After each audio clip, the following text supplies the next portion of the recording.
வந்திருக்கோம்னு பார்த்தீங்கன்னா பிராண்டியூரில் இருக்கிற சிவா ஆட்டோமொபைல்ஸ் மஹிந்திரா ஷோரூமுக்கு தான் வந்திருக்கோம். எதை ரிவ்யூ பண்ணுறதுன்னு பார்த்தீங்கன்னா புதுசாக லான்ச் ஆகிருக்கிற தார் வெஹிக்கிள் வந்து நம்ம வந்து ஃபுல் ரிவ்யூ பார்க்குறதுக்காக வந்திருக்கோம். ஸோ இதோட ரிவ்யூ அண்ட் தென் இதோட டிரைவிங் எக்ஸ்பீரியன்ஸ்லாம் எப்படி இருக்குன்னு சொல்லிட்டு இந்த வீடியோவில் பார்க்கலாம் வாங்க.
ஸோ இப்போ நம்ம மஹிந்திராவில் வந்து தார் காரை வந்து ரிவ்யூ பண்ணுறதுக்காக வந்திருக்கோம். இதை எக்ஸ்பிளைன் பண்ணுறதுக்காக நம்மளுக்கு மஹிந்திரா ஷோரூம் வந்து சேல்ஸ் எக்ஸிக்யூட்டிவ் ஆனந்த் சார் வந்து இப்போ நம்மளுக்கு எக்ஸ்பிளைன் பண்ண போகிறாங்க. இனிமேல் சார் வந்து இப்போ கேரி அவுட் பண்ணிப்பாங்க.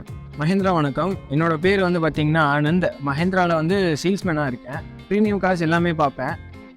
ஸோ இன்றைக்கி நம்ம பார்க்க போகிற கார் வந்து பார்த்திங்கன்னா தாரை பொறுத்த வரைக்கும் காமனாகவே எல்லாத்துக்கும் தெரிஞ்சது தான். கிட்டத்தட்ட 20 இயர்ஸாக வந்து மார்க்கெட்டில் வந்துட்டுருக்கு. இப்போ இருக்கிற தார் வந்து பார்த்திங்கன்னா ஜென்ரேஷன் 2 ஃபஸ்ட்டு வந்து 2010 லான்ச் பண்ணாங்க 4-wheel டிரைவு. இப்போ செகண்ட் ஜென்ரேஷன் வந்து பார்த்திங்கன்னா 2020 வந்துட்டுருக்கு. தாரை பொறுத்த வரைக்கும் 2023 மாடலில் வந்து பார்த்திங்கன்னா புதுசாக ஒரு வேரியண்ட், அதாவது தார் வந்து உங்களுக்கு 2 லிட்டர் அண்ட் 2.2 லிட்டர் இன்ஜின்ஸை மட்டும்தான் ஃபஸ்ட் அவைலபிளாக இருந்துச்சு. ஆனால் நிறைய கஸ்டமர்ஸ் வந்து தாரை வந்து பெர்ஃபார்மன்ஸ் ஓரியன்டாக எடுக்காமல் நிறைய பேர் வந்து அதை ஒரு கிளாசிக்காக ஒரு ரகடாக ஃபீல் பண்ணோம் அப்படிங்கிறதுக்காகவே நிறைய கஸ்டமர்ஸ் வந்து தார் ப்ரிஃபர் பண்ணுவாங்க. ஸோ அந்த மாதிரி கஸ்டமர்ஸ்க்காக ஒரு 1500 cc வந்துட்டு ஒரு நியூவாக ஒரு வெஹிக்கிள் ப்ரைஸ் டேக் வந்து பார்த்திங்கன்னா பிலோ 10 lakhsக்குள்ளே வந்து பார்த்திங்கன்னா லான்ச் பண்ணியிருக்காங்க. ஸோ அந்த வேரியண்ட் வந்து பார்த்திங்கன்னா ஏஎக்ஸ் ஆப்ஷனல் வேரியண்ட் அப்படின்னு சொல்லுவாங்க. அதோட எக்ஷோரூம் காஸ்ட் வந்து பார்த்திங்கன்னா 9,99,000 ஸ்டார்ட் ஆகுது. இன்ஜின் வந்து பார்த்திங்கன்னா உங்களுக்கு 1500 cc வரும். இது வந்து பார்த்திங்கன்னா 2.2 லிட்டர் நார்மல் தாரோட இன்ஜின் ஆனது. ஸோ இப்போ ப்ரைஸ் வைஸ் வந்து பார்த்திங்கன்னா இதுக்கும் அதுக்கும் வந்து பார்த்திங்கன்னா இது 18 lakhs வருது ஆன் ரோடு, அது உங்களுக்கு ஆன் ரோடே 12 lakhs தான் வரும். ஸோ நீங்கள் வந்து ஒரு பர்ஃபார்மன்ஸ் ஓரியன்டாக இல்லாமல் வண்டி வந்து எனக்கு தார்னு ஒரு வெஹிக்கிளுங்கிறது காமனாகவே எல்லாத்துக்கும் ஒரு ட்ரீம் கார் தான். ஸோ அந்த மாதிரி ஒரு ட்ரீம் கார் பர்பஸ்க்காக எடுக்கிறீங்க அப்படின்னா நீங்கள் பேஸ் மாடல் தாராளமாக போகலாம். ப்ளஸ் சிட்டி ஹேண்ட்லிங்கும் உங்களுக்கு ஈஸியாகும், மைலேஜும் கொஞ்சம் உங்களுக்கு அதிகமாக தரும். ஸோ பேஸ் மாடலை பொறுத்த வரைக்கும் உங்களுக்கு சேம் இன்ஜின் வந்துடும், 1500 cc engine, ABS with EBD வந்துடும், டியூவல் ஏர் பேக் வந்துடும், ரியர் பார்க்கிங் சென்சார்ஸ் வந்துடும். அண்ட் தென் வந்து பார்த்திங்கன்னா உங்களுக்கு அந்த பர்ஃபார்மன்ஸ் வைஸ் எந்த சேஞ்சஸுமே இருக்காது பேஸ் மாடலில். ஆனால் ஃபீச்சர்ஸ் வைஸ் வந்து பார்த்திங்கன்னா உங்களுக்கு அலாய் வீல் வராது. வெளியே வந்து ஃபுட் ரெஸ்ட் இதுக்கு பதிலாக ஒரு சின்ன கனெக்டிங் ராட் மாதிரி ஒன்று வரும். ஸோ இதுதான் வந்து பேஸ் மாடலில் வரும். அது வந்து ஏஎக்ஸ் ஆப்ஷனல். அடுத்து வந்து பார்த்திங்கன்னா எல்எக்ஸ் வேரியண்ட்டு, அதுதான் டாப் எண்டை பொறுத்த வரைக்கும் உங்களுக்கு எக்ஸாக்டாக இந்த வெஹிக்கிள் எப்படி இருக்கோ அதே மாதிரி தான் இருக்கும். என்ன அடிஷ்னலாக வரணும், அலாய் வீல் வந்துடும். இன்டீரியரில் வந்து பார்த்திங்கன்னா ஆடியோ சிஸ்டமு. அடுத்து வந்து ஃபுட் ரெஸ்ட் வந்து உங்களுக்கு வந்து ஃபைபரில் வந்துடும் ஃபுல்லாக, அதாவது என்ட்ரி வந்து ஈஸியாக இருக்கிறதுக்காக.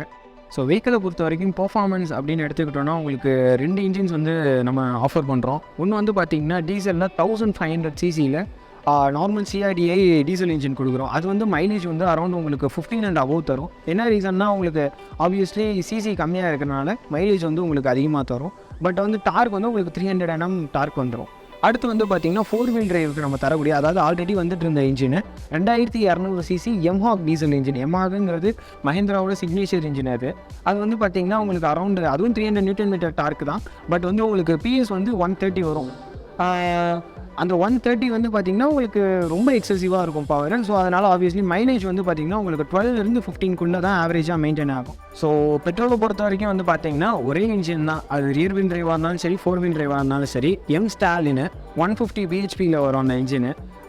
ஸோ உங்களுக்கு 4-wheel டிரைவ் அப்படிங்கிறப்ப வந்து பார்த்திங்கன்னா 4-wheel டிரைவ் ஆப்ஷனில் வந்துடும். 2-wheel டிரைவுக்கும் அதே இன்ஜின் தான். ஸோ மைலேஜும் சேம் தான் உங்களுக்கு. இது வந்து பார்த்திங்கன்னா அரௌண்ட் 9 to 13 வேரி ஆகும் mileage, depend upon the user. உங்களுக்கு ஹைவேனா வந்துட்டு மைலேஜ் சாலிடாக 13 and above தரும். சிட்டி பர்பஸுங்கிறப்ப அரௌண்ட் 9 தரும். கலர் ஆப்ஷனை பொறுத்த வரைக்கும் 6 கலர்ஸில் வருது. ஒயிட்டு, ரெட்டு, அப்புறம் இங்கே நிற்கிறது வந்து பார்த்திங்கன்னா கேலக்ஸி கிரே. இது இல்லாமல் வந்து பார்த்திங்கன்னா ஆக்வாமரைன்னு ஒரு கலர் இருக்குது. அப்புறம் ப்ரான்ஸ் கலர், அதாவது கோல்டிஷாக இருக்கும் அந்த கலர் வந்து பார்த்திங்கன்னா. அந்த ப்ரான்ஸ் கலர் வருது, அது இல்லாத ஒயிட் கலர் வருது. அப்புறம் ஆப்வியஸ்லி பிளாக் கலர், அது காமனாகவே எல்லா டைமும் வந்துட்டுருக்க கலர் தான்.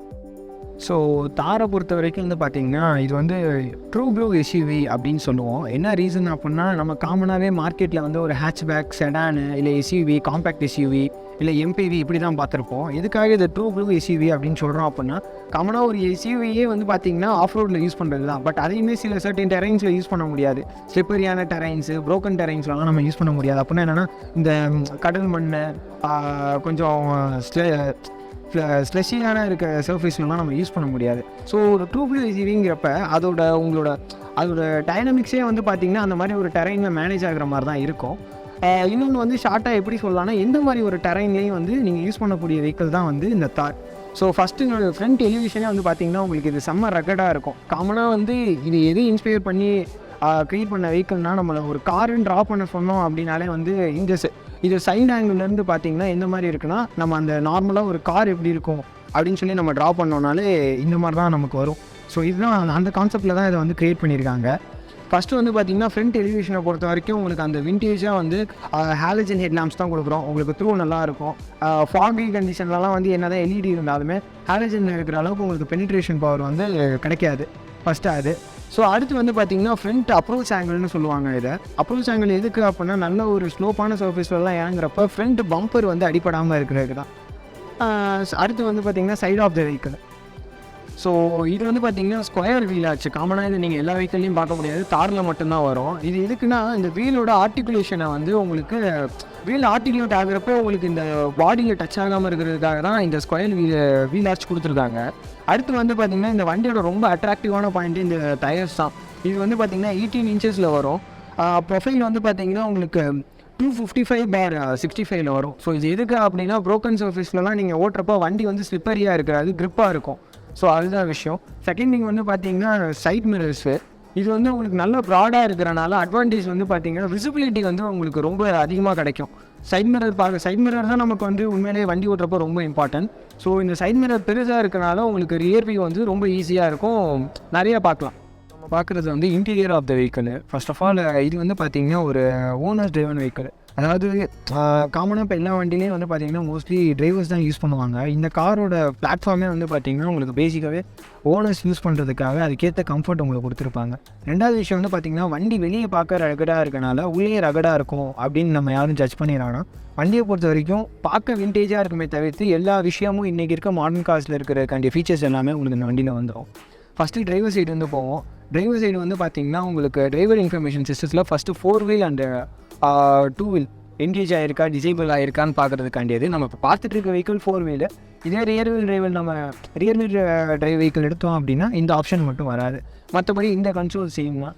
இதில் trip A and trip B காமனாக எல்லா வண்டிலையும் வர்றது தான். அடுத்து ஃபியூல் ஆவரேஜ், டயர் டைரக்ஷன். இந்த வண்டியில் ஒரு யூஸ்ஃபுல்லான ஃபீச்சர் வந்து பார்த்திங்கன்னா டயர் டைரக்ஷனு. காமனாக நம்ம எல்லாருமே வண்டியை பார்க் பண்ணுறப்ப அந்த இஷ்யூவை ஃபேஸ் பண்ணுவோம். இந்த டயரோட டைரக்ஷனை வந்து பார்த்திங்கன்னா நீங்கள் டயர் ஆங்கிள் ரொட்டேட் பண்ணுறதை இங்கேயே காமிச்சிடும். எத்தனை டிகிரியில் டயர்ஸ் வந்து டேர்ன் ஆகிருக்கு அப்படிங்கிறத காமிச்சிடும். அடுத்து வந்து பார்த்திங்கன்னா ஸ்டேரிங் மவுண்டட் கண்ட்ரோல்ஸு. இது நார்மல் வந்து இன்ஃபர்டைன்மெண்ட்டோட controls, volume, seek and adjust, அடுத்து சேனல் டியூன் பண்ணுறது அதெல்லாம் வந்துடும். ரைட் சைடை பொறுத்த வரைக்கும் க்ரூஸ் கண்ட்ரோலு. அது இல்லாமல் ஹில் டிக்ளைன் அண்ட் ESP கேண்டிய பட்டன்ஸ் எல்லாமே உங்களுக்கு ரைட் சைடு, டிரைவரோட ரைட் சைடில் எல்லாமே வந்துடும். ஸோ செகண்டரியாக எடுத்துக்கிட்டோன்னா இன்ஃபோடைன்மெண்ட்டு, இதை பொறுத்த வரைக்கும் இது நார்மலாக இப்போ FM டியூனிங்கில் இருக்குது. இது இல்லாமல் வந்து பார்த்திங்கன்னா அட்வென்ச்சர் கனெக்ட்னு சொல்லிட்டு ஒரு அட்வான்ஸ்டான ஃபீச்சர். இந்த வெஹிக்கிளோட பவர் அண்ட் டார்க்கை வந்து நீங்கள் கேலிப்ரேட் ஆகும், ரீகேலிப்ரேட், அதாவது நீங்கள் யூஸ் பண்ணும்போது எவ்வளோ ஒரு டார்க் அண்ட் எவ்வளோ பவர் ஜென்ரேட் ஆகுது நம்மளோட ஆக்சிலரேஷனுங்கிறதுலாம் இதில் மட்டும் வரும். இது இந்த வண்டிக்கு உண்டான யூனிக்கான ஃபீச்சரு. ஸோ அது இல்லாமல் வந்து பார்த்திங்கன்னா நார்மலாக ஆண்ட்ராய்டு ஆட்டோ, ஆப்பிள் கார்ப்ளே, அந்த மாதிரி நார்மல் கனெக்டிவிட்டி ஃபீச்சர்ஸு இது எல்லாமே வந்துடும். அடுத்து இந்த இன்ஃபோடெயின்மெண்ட்டை பற்றி ஸ்பெஷலாக சொல்லி ஆகணும், இது நிறைய பேத்துக்கு தெரியாது. இது வந்து பார்த்திங்கன்னா கிளைமேட் ரெசிஸ்ட் வெஹிக்கிள். அதாவது கிளைமேட் ரெசிஸ்ட்னால் எப்படின்னா சின்ன சின்ன மழை தண்ணி படுறனாலையோ இல்லை தூசி படிகிறனாலையோ இந்த இன்ஃபோடெயின்மெண்ட்டுக்கு எதுவுமே ஆகாது. அது ரெசிஸ்ட்டு தான், சர்டன் லெவல் வரைக்கும் தான். அதுக்காக வந்து தண்ணி ஊற்றுனா வந்து எதுவும் ஆகாதா அப்படின்னா அப்படி கிடையாது, ரெசிஸ்ட் ஆகும். ஒரு சர்டன் டைம் வரைக்கும் ரெசிஸ்ட் பண்ணும், அவ்வளோதான். அடுத்து வந்து பார்த்திங்கன்னா உங்களுக்கு கோ பேசஞ்சர் சைடுக்கு என்ட்ரி ஈஸியாக இருக்கணும் அப்படிங்கிறதுக்காண்டியே கிராப் ஹேண்டில்ஸு டேஷ்போர்ட்லேயே வரும். யாராவது ஏஜ்டு பர்சன்ஸு இல்லை கொஞ்சம் வெயிட்டான ஆளுங்க ஏறுறாங்க அப்படின்னா இந்த கிராப் ஹேண்டில்ஸை யூஸ் பண்ணிக்கலாம். இது ரொம்பவே கம்ஃபர்டபுளாக இருக்கும். தாரோட ஃபுல் ரிவ்யூ வந்து நம்ம பார்த்துட்டோம். அதோடய ஃபீச்சர்ஸ், அதோட ஸ்பெக்கு, அதோட டிஃப்ரென்ஸ், பெட்ரோலுக்கும் டீசலுக்குள்ள டிஃப்ரென்ஸ், அதோட மைலேஜ் எல்லாமே வந்து நம்ம டீட்டெயில்டாக வந்து நம்ம இதில் பார்த்துட்டோம். நெக்ஸ்ட் இதில் நம்ம என்ன பார்க்க போகிறோம்னா, ஜஸ்ட் இதோட சீட்டிங் அரேஞ்ச்மெண்ட்ஸ்லாம் எப்படி இருக்குது, உள்ளே என்ட்ரி ஆகிறது எப்படி இருக்குது அப்படின்னு சொல்லிட்டு சும்மா பேசிக்கான ஐட்டம்ஸ் பார்த்துட்டு நம்ம அடுத்து டிரைவிங் வீடியோக்குள்ளே நம்ம போயிடலாம். இப்போ நம்ம பேக் சீட்டில் என்ட்ரு ஆகிட்டோம். இதோட லெக் ரூம் வந்து நல்லாவே ஸ்பேஷியஸாகவே இருக்குது. நல்லா பின்னாடி வந்து 2 பேர் வந்து கம்ஃபர்டபுளாக உட்கார்ற அளவுக்கு வந்து பின்னாடி வந்து ஸ்பேஸ் இருக்குது. அண்ட் தென் இதில் நம்ம பார்த்தோம் அப்படின்னா நம்மளுக்கு ஒரு ஆம்ரெஸ்ட் கொடுத்துருக்காங்க. அதில் நம்ம சின்னதாக கொஞ்சம் ஸ்டோர் பண்ணிக்கிற மாதிரி கொஞ்சம் இடம் இருக்குது. இங்கே பார்த்தோன்னா நம்மளுக்கு வந்து சார்ஜிங் போர்ட் கொடுத்துருக்காங்க அண்ட் பாட்டில் ஹோல்டரும் இருக்குது. நாங்கள் இதில் வந்து 2 பேர் வந்து தாராளமாக வந்து உட்காந்துக்கலாம். அந்த பக்கமும் வந்து இதே மாதிரி தான் இருக்குது. பின்னாடி வந்து நம்மளுக்கு அட்ஜஸ்டபிள் ஹெட்ரெஸ்ட் கொடுத்துருக்காங்க. ஸோ ரொம்ப நல்ல விஷயம். ஆனால் உள்ளே ஏறுறது தான் கொஞ்சம் கஷ்டமாக இருக்குது. நான் முன்னாடியே சொல்ல மாதிரி உள்ளே போகிறதும் சரி வெளியே இறங்குறதும் சரி கொஞ்சம் ரொம்பவே கஷ்டப்பட்டு தான் வந்து இறங்குற மாதிரி இருக்குது. இந்த மாதிரி கொஞ்சம் நல்லா உடம்பு நல்லா பெருசாக இருந்தால் ரொம்பவே கஷ்டம் இறங்குறது, கொஞ்சம் சிரமப்பட்டு தான் இறங்குற மாதிரி இருக்கும். பூட் ஸ்பேஸ்ன்னு பார்த்தோன்னா ரொம்ப கிடையாது. ஏன்னா இது வந்து ஒரு அட்வென்ச்சர் வெஹிக்கிள்ன்றதுனால இது வந்து பூட் ஸ்பேஸில் வந்து ரொம்ப அவங்க வந்து கான்சன்ட்ரேட் பண்ணல. நெக்ஸ்ட் நம்ம அந்த கிளாஸ் லிஃப்ட் பண்ணுறது பார்த்திங்கன்னா ஹைட்ராலிக்ஸ் கொடுத்துருக்காங்க. அந்த லுக்கு வந்து ரொம்பவே நல்லா இருக்குது. அது ஓப்பன் பண்ணுறதுக்கும் வந்து சூப்பராக இருக்குது பார்க்குறதுக்கு. அண்ட் இதில் நம்ம லாக் பண்ணுறப்பமே வந்து ரொம்ப வைப்ரேஷனாக ஈஸியாகவே லாக் ஆகிடுது. அண்ட் தென் நெக்ஸ்ட் நம்ம பார்த்தோம் அப்படின்னா நம்ம இந்த ஃபியூல் கேஜ் பார்த்தோம் அப்படின்னா இது வந்து கீ போட்டு ஓப்பன் பண்ணுற மாதிரி தான் வந்து கொடுத்துருக்காங்க. அன்லாக் பண்ணுறதுக்கு உள்ளே எதுவும் பட்டன்ஸ் கிடையாது. இது அப்படியே வந்து இந்த பழைய தாரில் இருக்கிற மாதிரியே கொடுத்துருக்காங்க. இதுக்குமே மஹேந்திரா சில இன்ஃபர்மேஷன்ஸ் வச்சுருக்காங்க ஏன் இப்படி கொடுத்துருக்காங்கன்றதுக்கு. இப்போ நம்ம டிரைவிங் எக்ஸ்பீரியன்ஸ் எப்படி இருக்குன்னு சொல்லிட்டு பார்த்துடலாம். கார் கீன்னு பார்த்தோம் அப்படின்னா நம்மளுக்கு மஹேந்திராவில் ரெகுலராக கொடுக்குற கார் கீ தான், கீலெஸ் என்ட்ரி கிடையாது, கீ என்ட்ரி தான். ஸோ இப்போ நம்ம ட்ரைவ் பண்ணுறது வந்து பார்த்திங்கன்னா 4 வீல் டிரைவில் வந்து போயிட்டுருக்கு. 2 வீல் டிரைவ்லேயே போயிட்டு இருந்துச்சு. சரி 4 வீல் டிரைவ் வந்து சேஞ்ச் பண்ணி பார்ப்போம்னு சொல்லிட்டு 4 வீல் டிரைவ் வந்து ஓட்டிகிட்ருக்கேன். அதாவது 4H 4 ஹை அது அந்த கியரில் வந்து ஓடிக்கிட்டுருக்கு. ஸோ அந்த இனிஷியல் புல் எல்லாமே வந்து சூப்பராக இருந்துச்சு. இப்போ வந்து நல்ல ஒரு ஆஃப் ரோடிங் ரோடு மாதிரி இருக்கிற ஒரு ஏரியாவில் தான் வந்து நான் வந்து ட்ரைவ் பண்ணேன். இப்போ வந்து பார்த்திங்கன்னா நம்ம வந்து பிளெயின் சர்ஃபேஸில் வந்து ட்ரைவ் பண்ணிகிட்ருக்கோம். இப்போ அதே 4 வீல் டிரைவில் தான் வந்து இப்போயும் போயிட்டுருக்கு. ஆனால் இப்படி நான் வந்து 4 வீல் டிரைவில் போயிட்டுருக்கப்போ வந்து பார்த்திங்கன்னா நம்மளுக்கு பக்கத்தில் உட்காந்த எக்ஸிக்யூட்டிவ் வந்து காரை வந்து ஸ்டாப் பண்ண சொன்னாங்க. எதுக்குன்னு பார்த்தோம் அப்படின்னா 4 வீல் டிரைவில் வந்து ஃபுல்லாக வந்து நம்ம இந்த மாதிரி டெரைன்ஸில் ஓட்டக்கூடாது அப்படின்னு சொல்லிட்டு அவர் வந்து அப்போ தான் ஒரு இன்ஸ்ட்ரக்ஷன் எனக்கு கொடுத்தாரு. ஸோ இந்த மாதிரி பிளெயின் டெரைன்ஸில் வந்து ஓட்டுறதுக்கு வந்து பெஸ்ட் ஆப்ஷன் வந்து 2H வச்சு ஓட்டுறது தான் வந்து பெஸ்ட்டு. ஏன்னா வந்து 4Hல வச்சு ஓட்டினோம் அப்படின்னா டயரோட லைஃப் டைம் வந்து ரொம்பவே வந்து ரெடியூஸ் ஆகிரும் அப்படின்னு சொல்லிட்டு அந்த எக்ஸிக்யூட்டிவ் வந்து எனக்கு வந்து ஒரு இன்ஸ்ட்ரக்ஷன் வந்து எனக்கு அப்போ கொடுத்தாரு. ஸோ அது ரொம்ப ஒரு யூஸ்ஃபுல்லாக இருந்துச்சு எனக்கு. ஏன்னா நான் இப்போ தான் வந்து ஃபர்ஸ்ட் டைம் இந்த இது ட்ரைவ் பண்ணுறனால அவர் இந்த இன்ஸ்ட்ரக்ஷன் கொடுத்தாரு. ஸோ இதை பற்றி அவர் நிறைய நாங்கள் இந்த மாதிரி பேசிகிட்டே வந்துட்டு இருந்தப்போ அப்புறமேட்டு நானே யோசித்தேன், இதே மாதிரி நிறைய வியூவர்ஸ்க்கு வந்து நிறைய நான் இந்த மாதிரி சொன்னேன்னா அவங்களுக்கும் கொஞ்சம் யூஸ்ஃபுல்லாக இருக்குமே அப்படின்னு சொல்லிட்டு அவர்கிட்ட ரிக்வெஸ்ட் பண்ணேன். இந்த மாதிரி நீங்கள் இந்த கியர் சிஸ்டம் பற்றி சொல்லுங்கள், அப்புறம் இந்த எந்தெந்த மோட்ஸ் எப்போ யூஸ் பண்ணணும்னு சொல்லிட்டு அவர்கிட்ட ரிக்வெஸ்ட் பண்ணேன். ஏன்னா நான் வந்து இந்த 4H மோடில் வச்சு ஓட்டுறப்போ வந்து ரொம்பவே வந்து சூப்பராக இருந்துச்சு ஓட்டுறதுக்கு. அப்போ வந்து வியூவர்ஸ்லாம் வந்து தெரியாமல் இந்த மாதிரி ஓட்டினாங்கன்னா இந்த மாதிரி ப்ராப்ளம் வரும்னு சொல்லிட்டு அவரே இதை வந்து நான் எக்ஸ்பிளைன் பண்ண சொன்னேன். இப்போ பார்ப்போம். ஆனால் அது வந்து போகக்கூடாது. RPM வந்து 4000 RPM, 3000 வரது 4000 RPM தாண்டக்கூடாது. அதுக்கு மேலே தாண்டிச்சுன்னா கொடுக்க சும்மா ரெஸ்ட் கொடுக்க ஆக்கிட்டு RPM என்ன ரைஸ் RPM ரைஸ் ஆகும், டார்க் இன்க்ரீஸ் ஆகும், பவர் இருக்குது. Okay okay. ஸோ இந்த ஃபோர் வீல் டிரைவ் பொறுத்த வரைக்கும் என்ன டெரெயினில் யூஸ் பண்ணலாம் அப்படின்னா, பிலோ 20 km/h ஸ்பீடில் நீங்கள் எந்த டெரெயினில் யூஸ் பண்ணுறீங்களோ அந்த டெரெயினில் மட்டும்தான் நீங்கள் ஃபோர் வீல் டிரைவ் யூஸ் பண்ணணும். ஏன் அப்படின்னா, ஃபார் டீப் ஸ்லோப் வருது 45 டிகிரி பிலோ ஆகுது, இல்லை 45 டிகிரி அப்பா வருது அப்படின்னா, ஸோ அப்போ போகும்போது நமக்கு ஸ்பீடு முக்கியம் இல்லை, ட்ராக்ஷன் முக்கியம், டார்க் முக்கியம், வண்டியுடைய பவர் முக்கியம், பர்ஃபார்மன்ஸ் அதுக்கு தேவை. ஸோ அந்த சமயத்தில் மட்டும்தான் four wheel drive L mode நீங்கள் யூஸ் பண்ணணும். அந்த எல் அப்படிங்கிறது ஃபோர் வீல் டிரைவ் லோன் இருக்கும். ஸோ இதே ஃபோர் வீல் டிரைவ் ஹை எங்கே பயன்படுத்தலாம் அப்படின்னா, ஃபார் எக்ஸாம்பிள் ஒரு கடற்கரை சாலை சீவேஸில் போகிறீங்க. ஸோ அந்த சாண்டை வந்து ஸ்கிப் ஆகாமல், வீல் வாட்டாகாமல், வண்டி வந்து திரளாமல் அடுத்த ஸ்டேஜ் போகிறதுக்கு ஃபோர் வீல் டிரைவ் ஹை ரொம்ப யூஸ்ஃபுல்லாக இருக்கும். அடுத்தது ரோடு கிடையாது, கான்கிரீட் கிடையாது. ஸோ இது இல்லாமல் நார்மல் சாண்டு இருக்குது. நார்மல் சாண்டில் நீங்கள் டூ வீல் டிரைவ்லேயே போக முடியும். ஆனால் அதில் கொஞ்சம் மட்டும் சேர்ந்து இருக்குது, சகதிகள் நிறைய இருக்குது, அதில் நீங்கள் ஸ்கிட் ஆகக்கூடாது, வண்டி மாட்டக்கூடாது அப்படின்னா நீங்கள் ஃபோர் வீல் டிரைவ் ஹை போட்டு வண்டி நீங்கள் மூவ் பண்ணலாம். So four wheel drive high எங்கே போய் யூஸ் பண்ணக்கூடாது? ஃபோர் வீல் டிரைவ் ஹை பொறுத்த வரைக்கும் கான்கிரீட் சர்ஃபேஸும் பிளைன் சர்ஃபேஸ், அதாவது நேஷனல் ஹைவேஸில் ரோடு சர்ஃபேஸும் கண்டிப்பாக அறவே ஆகாது. காரணம் என்ன அப்படின்னா, டார்க் எங்கே அதிகமாக தேவைப்படுதோ அங்கே தான் ஃபோர் வீல் டிரைவ் உங்களுக்கு அதிகமாக தேவைப்படும். நம்ம சமதன சர்ஃபேஸ், அதாவது பிளைன் சர்ஃபேஸில் உங்களுக்கு ஃபோர் வீல் டிரைவ் மட்டும் தேவைப்படாது, அதுக்கு டூ வீல் டிரைவ் தான் உங்களுக்கு ஆப்டாக இருக்கும். அப்போ தான் மைலேஜ் தேவையில்லாத வெஹிக்கிளுடைய தேய்மானத்தை குறைக்க முடியும். ஸோ இது ரொம்ப ரொம்ப இம்பார்ட்டன்ட்.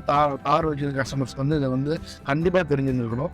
எந்த டெரெயினில் என்ன கியர்னா சபார்டினேட் கியரை யூஸ் பண்ணுங்கிறத தெரிஞ்சால் மட்டும்தான் நம்ம அதை ப்ராப்பராக யூஸ் பண்ணுறோன்றது நம்மளால் நம்ம புரிஞ்சிக்க முடியும். வண்டிக்கும் அதிகமான சர்வீஸ் கஸ்டமருக்கு அதிகமாக செலவு வைக்காது. ஸோ இதை நீங்கள் பேசிக் திங்ஸை ஃபோர் வீல் டிரைவ் பொறுத்த வரைக்கும் இதை நீங்கள் ஃபாலோ பண்ணால் பெட்டர் சாய்ஸாக.